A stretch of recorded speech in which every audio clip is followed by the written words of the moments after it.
Bassirou Diomaye Diakhar Faye defaat un deuxième communiqué après le premier communiqué bi nga xamante ni defoon na ko pour génnee Aïda Mbodj tabb Mimi Touré ci restructuration coalition bi tuddee woon ko superviseur général dem nag ñu gis ni def na tamit moom beneen communiqué pour tabb ki nga xamante tabb ay nit yu bees wala yeesalaat tey jii sa coalition te ci biir coalition boobu mu ngi def objet désignation des superviseurs adjoints de la coalition Diomaye Président. Madame le superviseur général, je vous exprime ma satisfaction à l'endroit de tous les leaders pour leur engagement dynamique dans l'animation et l'implantation de la coalition dans les localités du pays. mu ne moom mu ngi wone satisfaction bi nga xamante ne am na ko mbégte bi nga xam ne am na ko ci lii ñuy liggéey ci restructuration coalition boobu ak niñ ko nekkee di jëmmalee ci localité wu réew mi yépp. mu ne je constate également les avancées positives dans le cadre de la structuration de la coalition mu ne mu ngi gis ne am na ay avancées yu baax yoo xamante ne ay jéego yu rafet yoo xamante ne ñu ngi koy teg pour que coalition bi gën a am doole. mu ne je vous demande de poursuivre cette dynamique en continuant d'investir le terrain mu ne loolu nga xam ne ñu ngi jëmmal coalition mu ngi leen di ñaan ñoom ñu gën ko wëyal pour gën a mën a may doole coalition boobu ci biir réew mi. À cet effet je vous demande de renforcer le staff avec les superviseurs adjoints suivants. mu ne mu ngi ñaan Mimi Touré mu gën a renforcer staff bi ak superviseurs yii muy waaj a tudd mu ne superviseur adjoint chargé des structures et de la massification Serigne Gueye Diop moom la ñu jox lépp lu jëm ci structure coalition bi ak massification maanaam gën a indi ay nit gën a yokk doole li nga xamante ne mooy coalition bi Serigne Gueye Diop. Superviseur adjoint chargé des stratégies et de la communication Abdourahmane Diouf lépp lu jëm ci stratégie wu coalition bi ak lépp lu jëm ci kaddu coalition communication bi moom lañ ko jox. Superviseur adjoint chargé de la coordination avec les élus Mamadou Thiaw moom lépp loo xamante ni day jëm ci élus yi peut-être maires yeeg yooyu waxtaan yeeg ñoom xëy na pour indiwaat leen comme am nañ 300 maires peut-être ñu dem vers 400 wala 500 maires moom la ñu dénk liggéey boobu. Superviseur adjoint chargé de l'administration et de la logistique Fally Seck lépp lu jëm ci administration coalition beeg logistique bi organisation yeeg yooyu moom lañ ko dénk. Superviseur adjoint chargé des questions électorales Aldiouma Sow moom la ñu dénk lépp li nga xamante ni day jëm ci questions électorales yi comme ñu ngi jëm ci ay locales présidentielles lépp lu jëm ci loolu rek moom lañ ko dénk. mu ne veuillez agréer madame le superviseur général l'assurance de mes sentiments distingués signé Bassirou Diomaye Diakhar Faye. donc lii moom mooy li nga xamante ne moom mooy communiqué bi mu génnee pour restructurer sa coalition léegi loolu nag ñu war cee mën a def jàngat premier jàngat bi mooy il y a 2-3 jours Mimi Touré dafa def benn interview mu ne ce n'est pas la politique qui remplit l'assiette du citoyen politique matin midi soir les Sénégalais veulent être assurés wala veulent se concentrer sur l'essentiel 2-3 jours après c'est le président Bassirou Diomaye Faye moom mooy ñëwaat dugg ci mbirum politique ne coalition bi sax dañ koy gën a jëmmal gën ko jox doole ci biir réew mi donc il y a problème de cohérence même au sein de la coalition parce que Mimi Touré appelle les gens à ne pas faire de la politique mooy ñu génn ci politique bi ñuy waxtaanee chaque jour le président Bassirou Diomaye Faye na ko déedéet Mimi bul génn ci politique bi kaay ñu delluwaat ci politique bi nañu gën a jëmmal suñu coalition nañ ko gën a dooleel ñiñ fa tabb Serigne Gueye Diop bu dee moom la ñu tabb massification bi ci man y a un problème parce que Serigne Gueye Diop son premier test de massification c'était le meeting de Mbour stade Caroline Faye donte génn na après ne il y a eu des milliers et des milliers de gens yi nga xamante ni ñëwoon nañ fa gis nañ les images li mu joxe le meeting a été un flop monumental boo xamante ne ñëpp teg nañ ci seen bët le meeting le stade était à moitié vide ba le président di def son discours bi nga xamante ne c'est un discours en visio la moitié du stade était rentré Serigne Gueye Diop ba muy wax moom di def son discours ak ñoom Abdourahmane Diouf peut-être chaises yi vide yi fa ëppoon moom moo ëppoon nit ña fa newoon donte nee na wax dëgg yàlla dañ fay tayle seen bakkan donc loolu bu fekkee ni moom après Serigne Gueye Diop boobu moom la ñuy dénk la massification de cette coalition man damaa jàpp ne loolu est-ce que ce choix-là a été mûrement réfléchi par le président de la République muy beneen bi ñu ngi tabb ki nga xamante ne moom mooy Aldiouma Sow ci lépp lu jëm sur des questions électorales et pourtant Aldiouma Sow fan yii nii yëpp saa yu doon wax da doon signer son texte Aldiouma Sow Pastef les patriotes ne moom dafa bokk Pastef il faut que ñu respecter les textes il faut que ñu respecter règlement yi ñun dañoo war a nekk sur des principes bu ñuy def politique ma ne très bien parlons des principes parce que par rapport ak principes yi keroog maa ngi koy wax et les gens ne veulent pas en parler parce que dañoo bëgg orienter nit ñi le principal problème actuellement lan la mooy le président de la république dafa am lu mu waxoon sénégalais yi ba mu ñëwee ak am loo xamante ne jamono ji daf cee génn ci lu mu waxoon sénégalais yi parce que ñun lan la ñu jaay en 2024 ban ñuy jaay un changement dañu ne ñu tey ji le président de la république bu ñu ko falee dafay génn ci lépp li nga xamante ne mooy wàllum politique parce que c'est un président qui veut se mettre au-dessus de la mêlée loolu lan ñu jaayoon sénégalais ne loolu moom vraiment dañuy def lépp lu ñu mën pour tabb le président Bassirou Diomaye Faye pour mu defaral ñu loolu le président de la république moom bañ ko falee en 2024 mu def un discours aux sénégalais di wax ak ñoom ci loolu par rapport ak moom lan mooy nekk taxawaayam ci wàllum politique dañuy dem teewlu le président Bassirou Diomaye Faye lan la waxoon ci wàllu boobu ñu mën a dellu si waat ci plateau bi gën a yeggali argumentaire bi. cërub ndombal tànk secrétaire général Pastef les patriotes bi ma tàkkoon tekki naa ko bés ni que tey pour doon président boo xam ne dafa tëddee njaaxaanaay ngir ñu jëmale ci waxtaan yi nga xamante ne dafay dalal maanaam espace politique bi maanaam langue politique bi. ñoo ko teewloondoo le président Bassirou Diomaye Faye en 2024 moom moo ne ndombal tànk bi nga xamante ne joxoon nañ ko ci Pastef les patriotes muy secrétaire général teggi ne ko bés bi ni ki tey ndax lan dafa bëgg nekk président buy tëddee njaaxaanaay ci wàllum politique tëddee njaaxaanaay ci lan mooy politique moom du ci dugg moom le président de la république dafay nekk au-dessus de la mêlée man ma jàpp ne en 2026 c'est la mêlée qui est au-dessus du président de la république parce que duggaat na ci politique ba mu mat sëkk lii mooy le fond du problème il faut l'expliquer aux Sénégalais mu leer parce que on veut être exigeant avec nos dirigeants on veut être exigeant ak ñi nga xamante ne ñooñu la ñuy dénk réew mi une promesse électorale c'est une promesse électorale boo xamante ne da nga dem jox nit ki sa kàddu nit ki sur la base de sa kàddu boobu mu jox la confiance boobu noonu moom moo mën a tax ba mu xëdd dem voté ji ndogu dem jubilé ji parce que dafa dem ne la daf la sànnil carte parce que lii ak lii nga ko digoon ba nga ñëwee falu digee boobu nga matérialiser ko nga ne génn naa ci wàllum politique dama bëgg nekk président buy tëddee njaaxaanaay politique du ma ci dugg ñu gis le 11 novembre bi nga xamante ne mooy le 11 novembre 2025 le président de la république duggaat ci biir politique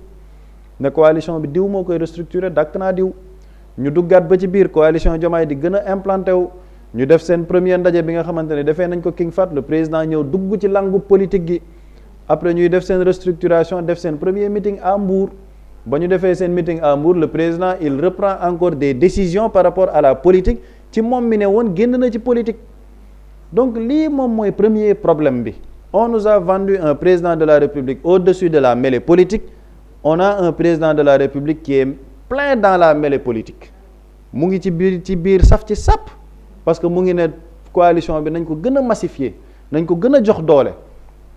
loolu mu nekk la première contradiction wala la deuxième contradiction sax parce que Mimi Touré ne woon na nañu bàyyi politique bi ñuy wax sénégalais yi la politique ne remplit pas l'assiette du citoyen le président delloo ko ci politique ne ko déedéet Mimi kaay ñu politique loolu dinañ ñëw parce que c'est un très bon angle d'analyse président nee na ko kaay ñu dellu ci politique bi deuxième contradiction mooy le président de la république bi ne Mimi kaay ñu dellu ci politique bi massifier suñu parti jox ay nit questions électorales man maa ne woon génn naa ci politique waaye léegi sénégalais xam leen ne maa ngi ci biir politique ba mu saf sàpp te loolu li koy firndeel mooy ba mu dajeeg ñoom doyen Moustapha Diop ak yooyu dafa ne est-ce que mën nañ nangu fii ak 2029 maanaam ak lu nit ki nekk fii mën a def ñu ne diw mooy nekk candidat en 2029 donc le président il pense à la politique il fait de la politique mu nekk une rupture de confiance par rapport ak promesse bi mu joxoon sénégalais yi maintenant par rapport ak troisième contradiction bi mooy la coalition en elle-même parce que coalition bi ñoom lan ñu jaay c'est-à-dire que ñun du lu ñu leen di inventel du lu ñu leen di waxal ñun dañuy ñëw jëlaat seeni kàddu tegaat lan ñu wax ci biir coalition boobu parce que dañoo toog ñu ne il y a la coalition Diomaye président Mimi Touré mooy superviseur général coow li judd ay nit ne waaw président de la république moo ne woon génn na ci politique léegi gis nañ mu ngi duggaat ci politique parce que teggi na Aïda Mbodj dugal na Mimi Touré ñu ne ñoom déedéet bu nit ñi juum bu sénégalais yi juum le président de la république n'est pas le président de la coalition Diomaye président il est juste le président d'honneur de la coalition Diomaye président donc benn titre honorifique la boo xamante ne dañ ko jox mais moom amul sax yenn dayo yi ci biir coalition bi ñu ne ko kon président est-ce que moom am na ay décisions yoo xamante ni mën na ko jël ci biir coalition bi comme dugg ci politique bi di tànn ay nit wala di tànnaat ay nit loolu Aljuma Sow bi nga xamante ni dañ ko dénk toutes les questions électorales par rapport à la coalition Diomaye Président am na interview bi mu defoon ñu laaj ko par rapport ak statut président Bassirou Diomaye Faye ci coalition bi mën-mënam ak sañ-sañam ci coalition bi fan la yam dañ koy teewlu ñu dellu si waat ci plateau bi. damay préciser le président de la République Bassirou Diomaye Diakhar Faye n'est pas le président de la coalition Diomaye. Il est le président d'honneur de la coalition Diomaye. C'est de l'honorabilité maanaam amul un pouvoir exécutif comme ni mu ko amee ci état bi xam ne mën na convoquer conseil des ministres jël yenn décret yi amu ko dans le cadre de la coalition Diomaye comme ni ko président Ousmane Sonko président du parti Pastef amee ci biir Pastef nga xam ne mën na convoquer ay réunion bureau politique jël ay actes nommé ay membres comme ni ko Ousmane Sonko defee barki démb le président de la République amul compétence boobu. Il a quand même le pouvoir de démettre. ñoo ko teewloondoo Aljuma Sow bañ ko laajee ci mbir mi dafa ne le président de la République il est le président d'honneur de la coalition Diomaye Président mais il n'est pas le président de la coalition Diomaye te moom loolu titre honorifique kese la amul moom sañ-sañu jël ay pouvoir de nomination ci biir coalition bi comme ni mu ko amee ci pouvoir exécutif par exemple jël décret convoqué conseil des ministres wala Ousmane Sonko sax moom ni mu amee dayo biir parti Pastef di convoqué bureau politique di jël ay nit di leen nommer ci biir parti bi comme ni mu ko defee keroog Pastef le président Bassirou Diomaye Faye moom amul loolu ci biir coalition Diomaye Président mais troisième contradiction parce que le président Bassirou Diomaye Faye qu'est-ce qu'il a fait hier par rapport à cette coalition waxul Mimi Touré je vous suggère xam nga ñun français la ñu jàng dañ koy lire waxu leen je vous suggère ñu intégrer ay nit ci biir coalition boobu dafa ne je vous demande loolu c'est une injonction en français mooy maa ngi lay sant dama la sant yow ñii nga yokk leen ci poste superviseur yi donc loolu sant boobu injonction boobu demande boobu ci lan la lalu ci pouvoir de nomination donc le président de la République génnee na communiqué nommé ay nit ci biir coalition bi mu nekk la troisième contradiction de cette coalition Diomaye Président premièrement dañu ne ñu président de la République bi moom mënul nekk ci politique parce que dafa génn ci langue politique bi président de la République dugalaat leen ci wàllum politique Mimi Touré ne leen politique bi nañ ci génn parce que ce n'est pas ce qui remplit l'assiette du citoyen président ne ko déedéet kaay ñu delluwaat ci politique bi parce que faaw ñu massifier ñun suñu parti troisième contradiction ñoom ci biir coalition Diomaye Président ñu ne ñu président de la République moom amul pouvoir de nomination ci biir coalition bi parce que moom c'est un président d'honneur titre honorifique la ñu ñëw tey gis ni le président de la République moom mu ngi nommé ay nit ci boobule coalition moo tax ma jàpp ni le président de la République ak ñi ko wër keroog buri mu ngi koy wax dans ses discours ne bu fekkee ni dañ koy bindal ay discours nañ ko xoolal ay waxu démbam mu mën a corroborer tey ji ay waxu tayam donc ay acte politique aussi bu koy poser nañu xool moom lan la waxoon ci politique mu mën a méngoo ak li muy def ci politique jamono ji communiqué Mimi Touré moo doon bind. Absolument. Diomaye nee na lay wax le président nee na la doon wax. Exactement. mais léegi gis nañ ni président soxam mooy wax. c'est le président qui prend des décisions avec un pouvoir de nomination te ñoom dañoo toog sur tous les plateaux ne président bi moom lijjantiwul wàllum politique. day dikk est-ce que Mimi tamit n'a pas été écarté. Absolument. gis nga Mimi Touré man damaa jàpp ne elle est devenue un problème pour le président Bassirou Diomaye Faye politiquement lan moo tax elle est devenue un problème pour le président Bassirou Diomaye Faye politiquement parce que tey jii am na une séparation avec le PASTEF pour le président Bassirou Diomaye Faye parce qu'il faut que ñoom ñuy wax dëgg bi nag sénégalais yi mënuñ ñëw naan ñu j'appartiens toujours à PASTEF je réclame mon kii ci biir mon ancrage dans PASTEF sénégalais nelawuñ président de la République bokkatul ci PASTEF lijjanteetul PASTEF doxul ci dox yi PASTEF moom mu ngi ci coalition Diomaye am donc dans sa stratégie politique avec la coalition Diomaye il n'a plus le bloc populaire bi àndoon ak moom donc le président benn option moo ko dese politiquement mooy ouvrir boppam ci yeneen parti politique yi nekk biir Sénégal les partis classiques ñan ñooy les partis classiques le PDS le parti socialiste l'APR ak yeneen partis dérivés yi nga xamante ni ñu ngi fi lan moo tax option boobu rek moo ko dese parce que la coalition Diomaye Président en elle-même amul doole amul dayo ki fa gën a représentatif politiquement buri mu ngi koy wax keroog c'est Abdourahmane Diouf et pourtant il n'a jamais gagné son bureau de vote coalition bi de haut en bas boo demee ca kaw ba ca suuf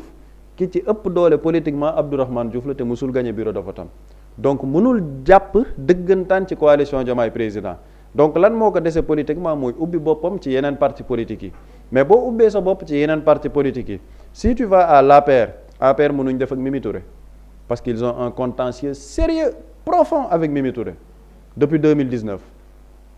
APR foofu donc du Mimi Touré moo la mën a indil ay nit PDS ils ont un contentieux profond très profond sax avec Mimi Touré parce que jàpp nañ ni lépp lu dal Karim Wade Mimi Touré moo ko teg parce que ba ñuy def traque des biens mal acquis Mimi Touré moo nekkoon ministre de la justice donc jàpp nañ ni lépp lu dal politiquement Karim Wade ci kaw Mimi Touré la jóge donc Mimi Touré mënul indil nit ay nit le président Bassirou Diomaye Faye ca APR mënul leen indil ay nit ca PDS parti socialiste tamit defewuñ noonu donc tey jii si le président de la République veut des personnes yoo xamante ne da leen di indi ci biir coalition boobu il est obligé d'élargir actuellement il est en train d'élargir intelligemment mooy Mimi Touré dàquma la yaay superviseur ba léegi mais am na ñeneen ñu yokk ci biir mbir mi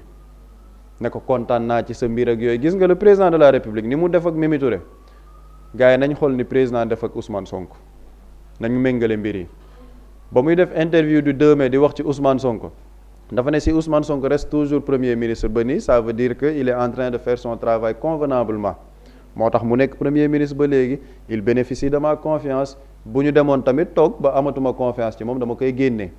nga xool communiqué bi mu def ci biir coalition Diomaye président mu ne moom am na satisfaction ci liggéey bi nga xamante ni Mimi Touré mu ngi ko ciy def mooy teg li mu waxoon ak Ousmane Sonko mais am naa satisfaction waaye pour gën a dooleel mbir mi kaay ñu ubbi ko am ñeneen ñoo xam ne dañ leen di jox ay ndombal tànk mooy je t'écarte pas mais je te mets tout juste à côté nii yow yaay superviseur mais demal rek ma delloo nit ñi ci premier communiqué bi nga xamante ni le président de la République defoon na ko ci Diomaye président bi son premier communiqué xam nga lan la waxoon dafa ne woon teggi nañ Aïda Mbodj teg nañ Mimi Touré mais lépp lu ñuy def c'est sur la supervision éclairée du premier ministre Ousmane Sonko le communiqué du 11 novembre 2025 na ko nit ñi fàttaliku dafa ne moom dafa bëgg gën a ñoŋal coalition Diomaye président teggi nañ Aïda Mbodj teg Mimi Touré mais lépp lu ñuy def c'est sous la conduite éclairée du premier ministre Ousmane Sonko loolu xam nga lan la jublu woon Ousmane Sonko yow du ma la seppi ci mbir mi de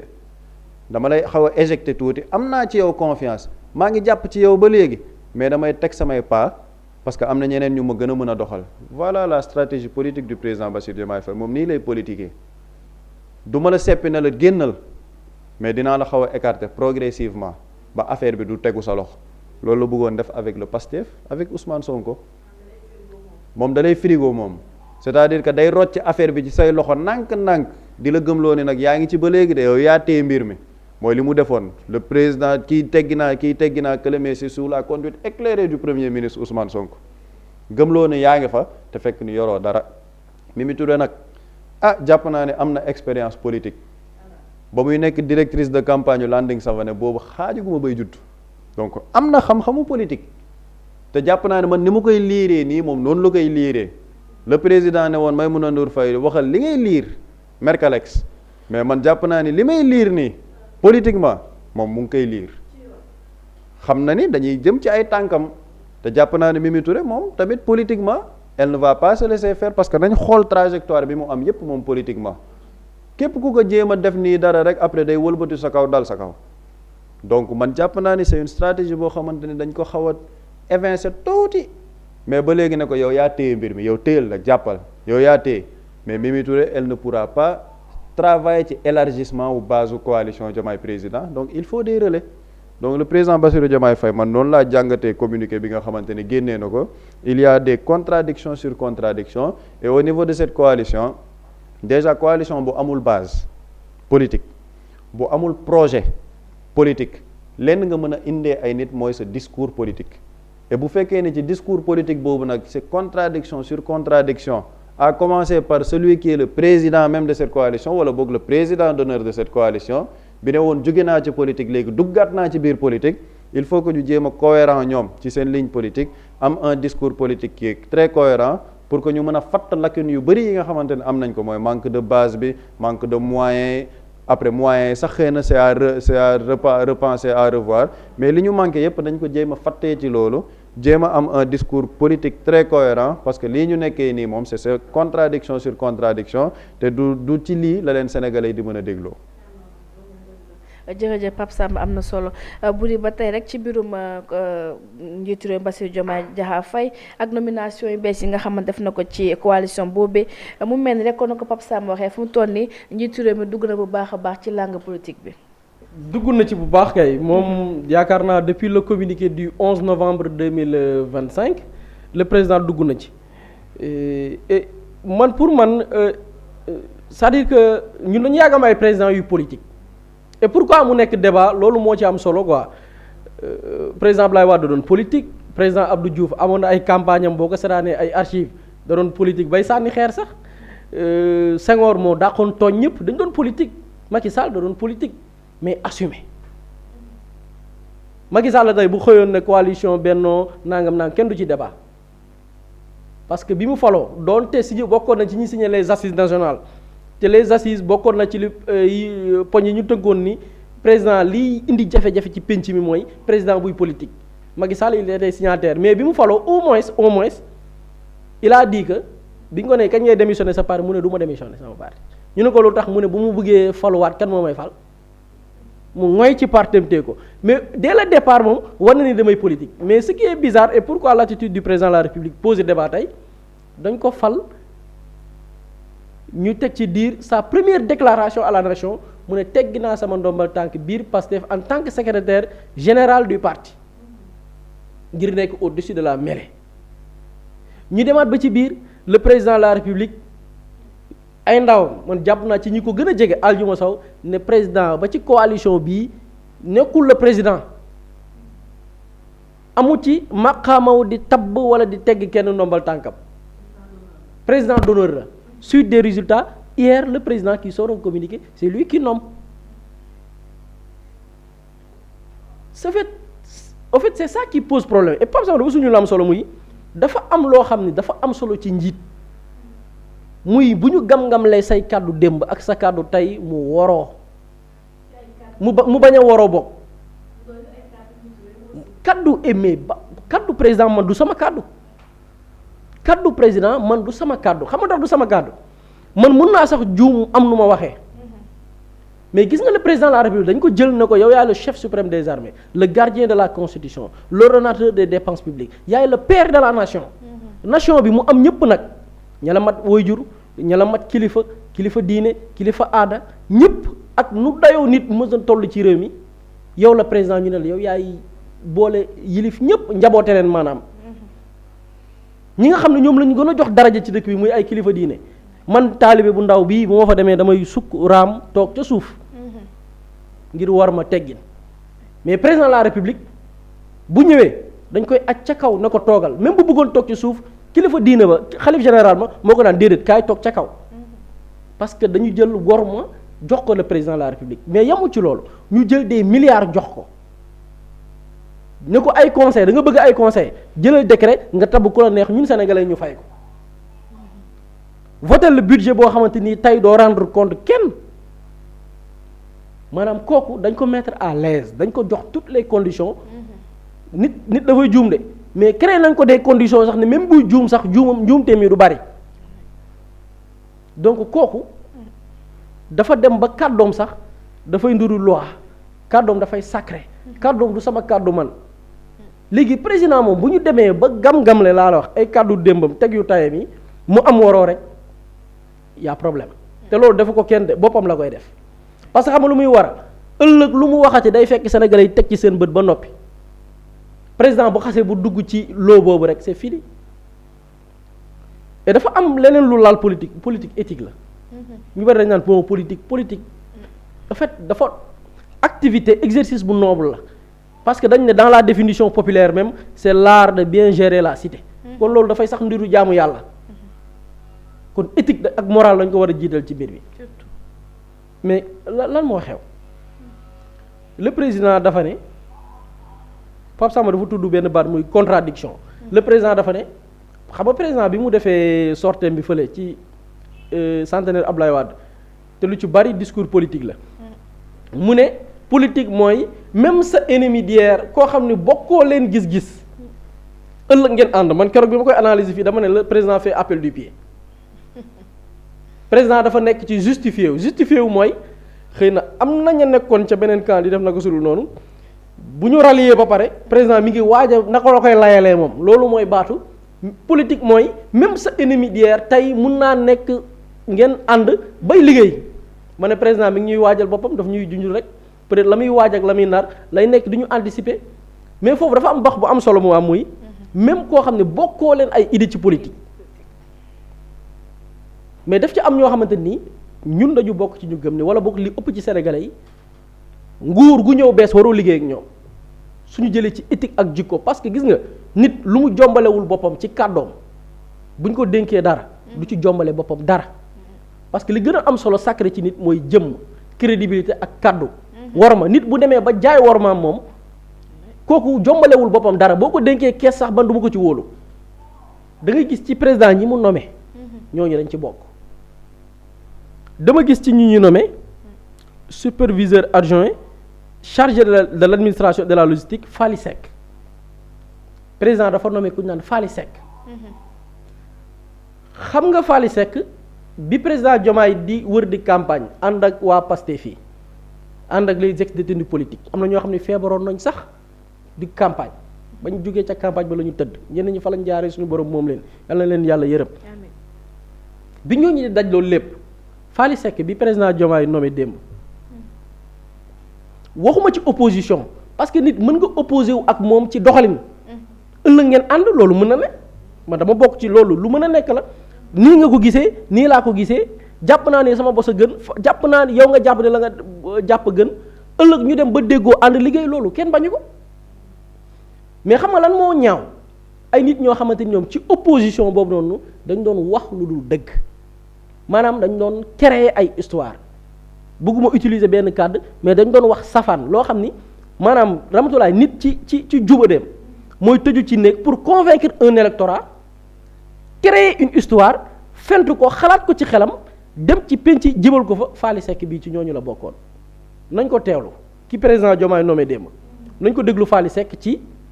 la mu créé woon ci histoire ni bés bu Pastef jotee le pouvoir wala boog pas mais président Diomaye bii di jàmmaarloog Amadou Ba parce que Fally Seck boobu mi ngi doon ànd ak Amadou Ba ku nekk sañ ngaa ànd ak ku la neex mais ñu teg ko ci dëgg teg ko ci discipline teg ko ci wax dëgg sénégalais mais moom ban élément de langage la jëloon Diomaye mii bu ngeen ko falee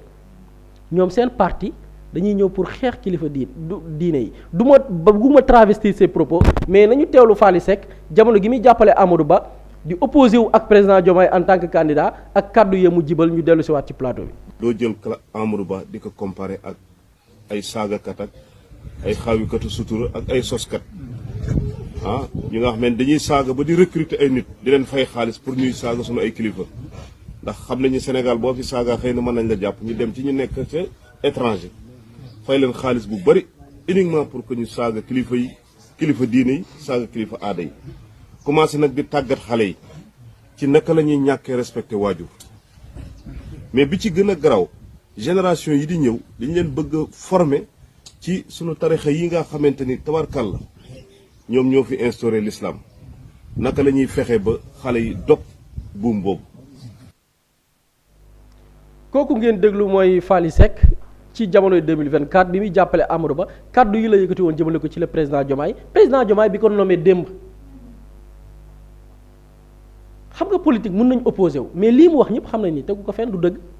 ça da doon sos c'est-à-dire kii bu jot pouvoir maanaam pour jot pouvoir moom jaral na ko sos loo xam ni wóor na ko ni bi instant bi muy wax loolu ay malaaka nga koy tiim di bind ni kii kat ma ngay wax safara maanaam moom kaddu yoo xam ne mën na ko dugal safara jombalewul boppam jibal ko pour lan pouvoir poste mais lii c'est pas politique ñu ne la kii le président Diomaye nommé démb kii li lan la ko président Diomaye dama sama kaddu gi rek lan la ko président Diomaye di doyee kii mënu la defal lu dul li muy defal Amadou Ba sosal ay nit fend ay histoire dañ na ko ba nee na ñoom sax Diomaye lay waxal de moom président Diomaye la waxal fii parce que boobu président Diomaye moo nekkoon candidat dañuy jël ay nit sax fay leen ñu nekk bitim réew pour que ñuy jibal ay kàddu yoo xamante nii pour xotti war ma kilifa diine yi la nangam ak nangam ak nangam lii c'est pas politique lii c'est inhumain lii du yëfi nit ñu ne la kii la président Diomaye nommé démb la même personne yamatul sax ci loolu parce que c'était un gars boo xam ne du opposé wu par rapport ak des idées mais calomnie wax créer ay histoire demoon na ba ne même ki ngeen bëgg a fal sax bu dee ab responsable ngeen wut du nit ku responsable ndax jàpp na ni moom sax ci dégg na moom dafa jàpp ni sax parce que nit mën na nekk célibataire sax donte yem naa leen mais nit mën na nekk célibataire gën a responsable ku am soxna mais moom jàpp na ni kii ngeen di fal sax du ab responsable te am parce que amul sax soxna ab célibataire ngeen nar a fal nañ ko teewlu dellu si waat ci plateau bi Fally Seck bi Diomaye nommé démb. Sénégal yaakaar naa ni yàqoogul ba egg foofu. candidat célibataire tamit c'est la première fois nga gis ko ci Sénégal xam nga yooyu yëpp c'est des problèmes. Sénégal yaakaar naa ni yàqoogul ba egg foofu. candidat célibataire tamit c'est la première fois nga gis ko ci Sénégal xam nga yooyu yëpp c'est des problèmes. Sénégal. donc jëmm ji yëkkati woon kàddu yi ci président Diomaye te moom bi muy wax li xam moom wóor na ko ni li muy wax du dëgg de mais da koo créé juste pour politique pour convaincre un électorat xeetu nit ñi la président Diomaye jël nee na pour moom préparer sa campagne jot na ko xam na ko président Diomaye moo ñu ko gën a xam parce que bu ñu toogee di la jox ay rapports yi ñu lay remonter ne la télé diw ñi ngi la fay wax nangam boo demee ba jot ci war a mën a jot ci lii jot na ko léegi président kii la jël nommé ko tey pour la question est très importante pour des perspectives électorales yi ñu jëm ñii mënuñu liggéeyal président du ci idée du ci xam-xam du ci programme ñii lenn la ñu mën a liggéeyal le président muy calomnie fausse information tuumal ay nit ñii lii kese la ñu mën a le président bu dee ñii lii la leen di doyee sénégalais ñi ngi leen di xaar politique dafa soxla éthique politique gis nga éthique dafa bokk ci politique ñii mënuluñ apporter le président dara lu dul calomnie wax lu dul dëgg sosal ay nit léegi est-ce que politique bi ñu bëgg parce que Pape Samba daf ko wax la superviseur bi nga xamante ni mooy Mimi Touré lan la wax woy politique de tous les jours mais yéen politique bii ngeen bëgg indi ci réew mi politique gu wax lu dul dëgg créer ay histoire sosal ay nit yamoo leen ci politique mais politique bii ngeen bëgg a delloo si waat ci dëkk bi mais est-ce que le Sénégal mérite ça est-ce que le pays mérite ce genre d'homme politique président de la République ñii la nekk di ressusciter waat président de la République bi ñu jàppoon ni ñun ak moom ñoo tolloo génération politique bi dañ koy def ci anam gu sell anam gu set président bi ñii la dem ressusciter waat dekkilaat leen tegaat leen ci penc mi jox leen ay responsabilités en perspective des élections yi war a ñëw ñun par exemple ñun fan lañ nar a yóbbu dëkk bi nit ñi ñoo jëloon débat bi suufeel ko maanaam moment bi nga xam ne dañu waroon waxtaan ak sénégalais ci programme développement économique liy doxal réew wàllu autonomie ñii classe gii ñoo nekkoon ñoom di suufeel débat bi di dugg ci ay affaire u pas-pas ak di dugg ci ay affaire u vie privée même bu président nekkoon célibataire sax lu ci yoonu ñiy voté lu ci seen yoon ci diw célibataire la kii ñoom ñoo jëloon niveau bi maanaam classe bii ñoo jëloon niveau politique bi wàcceel ko ba zéro ba mu suufee ñu ne président moom tey dafay restructurer politique tànnaat les mêmes personnes ban message le président de la république moom di jàngal xale yi moom damay gis président recevoir ay xale palais parfois mu dem ñu wane ko muy saafoo teg ay xale mais pour man la meilleure manière de donner des leçons à ces enfants là mooy dans la pratique de l'état de tous les jours par rapport aux actes ñu gis ni kat le président de la république mi ngi poser actes yoo xam ne man ndaw mi mun naa cee inspiré wu mais pas di recycler des gens yoo xam ne qui ne disent pas la vérité quel message la ñuy renvoyer aux jeunes mooy dans la politique dugg leen ci sans xam-xam dans la politique dugg leen ci sans am ay bagages intellectuels dans la politique dugg leen ci mën a wax lu dul dëgg saaga fent ay histoire waaye ëllëg tu peux bénéficier d'une signature du président de la république et bii du gulet le porte-parole de la présidence de la république maître Abdoulaye Tine bi ko président Diomaye di nommé dafa tegale ñaari wax lu dul dëgg ñëw ne Diomaye moo créé parti ba indi fa Sonko te du dëgg président Diomaye moo ko weddi ci beneen interview boo xamante ni mi ngi ko defoon ak Walf bi muy nekk dans l'opposition mu ñëw taxawaat ne avant projet de loi yi président waa Pastef yi di xaar waa Pastef yi ñoo nekk di tappale waaye président bind na ko ba yóbbu ko ca bureau ba recevoir nañ ko ka jiite président commission ba muy maître Abdoulaye Tall def poste ne bureau ba commission ba mu jiite moom musul jot ay projet de loi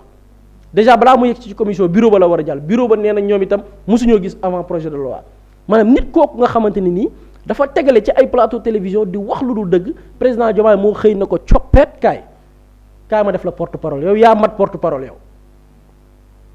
dama juñu avant projet de loi damay ñëw ba tey ci kaddu. Muslay Immo Sénégal moo ñëw taxawu leen indi ay saafara ci jafe-jafe yi ngeen di dund ci wàllum immobilier yow mi bëgg a jënd terrain yow mi bëgg a jënd kër wala tabax jokkool ak Muslay Immo da nga am sa kër bëgg ku la ko terrasseel wala nga am sa tool bëgg ku la ko lotiseel defal la ko ay terrain Muslay Immo daf leen koy jàppandil gunge leen ci anam gu mucc ayib ku am sa kër itam te nekkoo ci biir réew mi bëgg ku la ko toppatool gérer la ko Muslay Immo moo ci gën a gaaw gën ci wóor yow mi bëgg a defaraat sa kër wala nga bëgg a toxu te bëgg ku la ko nettoyer ba sax nga bëgg a defar plan architecte plan béton armé wala nga soxla ay conseil ci wàllum immobilier contactel Muslay Immo Sénégal ci 77 887 25 13 77 887 25 13 man ngeen itam abonné ci seen YouTube bi di Muslay Immo Sénégal ngir yeneen i xibaar ak Muslay Immo Sénégal jaaxle jeex na ci wàllum dëkkuwaay. Quand l'immobilier devient une évidence, contactez-nous.